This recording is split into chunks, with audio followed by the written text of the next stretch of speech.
அமைச்சர் நிர்மல்குமார் செய்தியாளர்களை சந்தித்து வருகிறார். அதன் நேரலை காட்சிகளை தற்போது பார்க்கலாம். எந்த அதாவது ஒரு 400 அப்ளிகேஷன்ஸ் கிட்ட நம்ம வந்து பெண்டிங்கில் இருந்துச்சு. அதில் 350க்கு மேலே implementation. Load flow study input flow study பண்ணாமல் நிறைய இடத்துல பெர்மிஷன் கொடுத்துட்டாங்க. ஸோ ஒரு சப்ஸ்டேஷன்ஸில் எவ்வளோ கெப்பாசிட்டி கொள்ள இருக்க முடியும் இருக்கு, அது பண்ணாமல் பண்ணிட்டாங்க. நிறைய இடத்துல என்ன பண்ணிட்டாங்க, சப்ஸ்டேஷன்ஸில் அந்தந்த இப்போ தனி இன்வெஸ்டர்ஸ் ஒரு 200 மெகாவாட் 500 மெகாவாட் போகிறாங்கன்னா அவங்களே வந்து தனிப்பட்ட முறையில் பூலிங் சப்ஸ்டேஷன்ஸ் போட்டு அவங்க வந்து டிரான்ஸ்ஃபார்மர்ஸில் பண்ணோம். அந்த இன்வெஸ்ட்மெண்ட்ஸையும் முறைகேடாக நம்ம இபி சார்பாகவே போட்டு நிறைய இடத்துல வந்து முறைகேடுகள் நடந்திருக்கு. ஸோ நிறைய இடத்துல ஒரு சில பேர் அக்ரிகேட்டர்களாக ஃபார்ம் பண்ணிவிட்டு சின்ன சின்ன இன்வெஸ்டர்ஸை கொண்டு வந்து பண்ணியிருக்காங்க. பட் நிறைய நம்ம இந்த கடந்த ஒரு சில வாரங்களில் 350க்கும் மேற்பட்ட பழைய இதெல்லாம் நீங்கள் நம்ம வேலிடேட் பண்ணாமல் லோட் ஃப்ளோ ஸ்டடி வேலிடேட் பண்ணாமல் இருந்துச்சோ அதெல்லாம் பண்ணிவிட்டு நம்ம அலோவ் பண்ணியிருக்கோம். பழைய அப்ளிகேஷன்ஸ் அலோவ் பண்ணியிருக்கோம். ஒரு சில இடங்களில் மட்டும்தான் லோட் ஃப்ளோ ஸ்டடி சரியாக இல்லாத காரணத்தினால அந்த சப்ஸ்டேஷன் கொள்ளவில் இல்லாத காலத்தினால அவங்களாம் நிறுத்தி வச்சுருக்கோம்.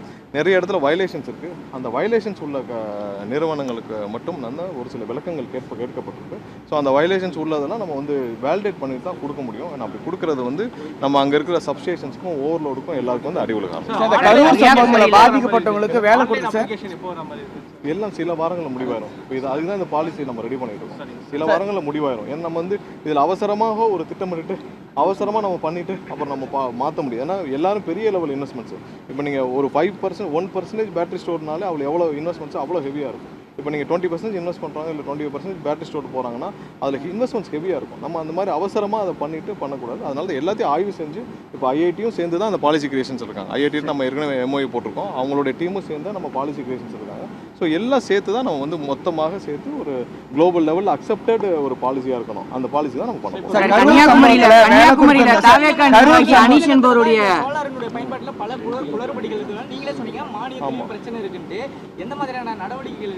இல்லை, நிறைய கம்ப்ளைண்ட்ஸு இது வரைக்கும் வந்துகிட்டே இருக்குது. நேற்று கூட ஒரு சில கம்ப்ளைண்ட்ஸ் வந்துச்சு.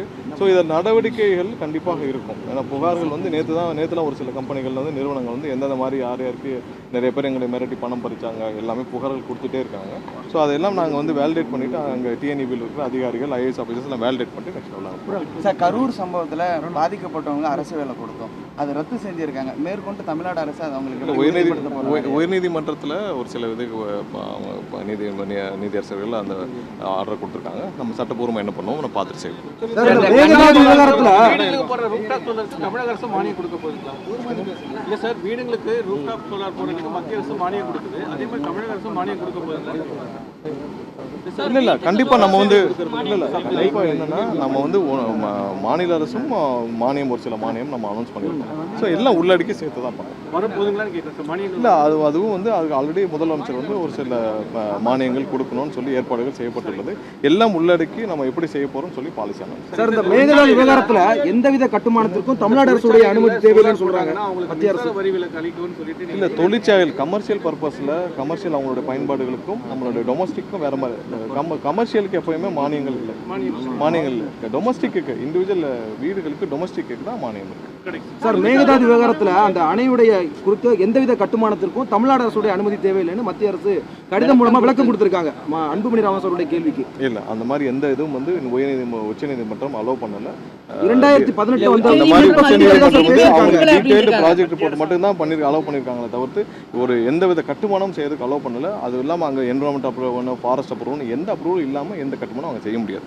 2018 சுப்ரீம் கோர்ட்டோடைய ஜட்மெண்ட் அதெல்லாம் முதல்வர் பல கட்டங்கள் ஆலோசனை நடத்திட்டு இருக்காங்க. ஏதாவது முடிவுகள் ஏற்பட்டால் முதல்வர் அலுவலகம். ஏன்னா நிறைய ஆலோசனை என்னென்ன மாதிரியான முயற்சிகள் எடுத்தால் சரியாக இருக்கும்னு பல தரப்புக்கிட்ட ஆலோசனை முதல்வர் நடத்திட்டு வராங்க. அது எப்படி இருக்கும் நம்ம முதல்வர் முடிவெடுத்து தான் சொல்லுவோம். சார், மேகதாது விவகாரம் தொடர்பாக கர்நாடக முதலமைச்சர் பாக்குறாங்களா சார்? அது இன்னும் கன்ஃபர்மேஷன் ஆகாம இருக்கு சார். இல்ல இரு அமைச்சர்கள் வெவ்வேறு கருத்தை சொல்றாங்க. இல்ல என்னன்னா பல தரப்பிட்ட முதல்வர் வந்து எல்லா தரப்பிட்டையும் என்ன மாதிரியான முயற்சிகள் மேற்கொண்டால் இதில் சரியாக இருக்கும்னு ஆலோசனை செஞ்சுட்டு வராங்க. அதில் என்ன முடிவுகள் எடுத்தால் இல்லை என்ன மாதிரியான நம்ம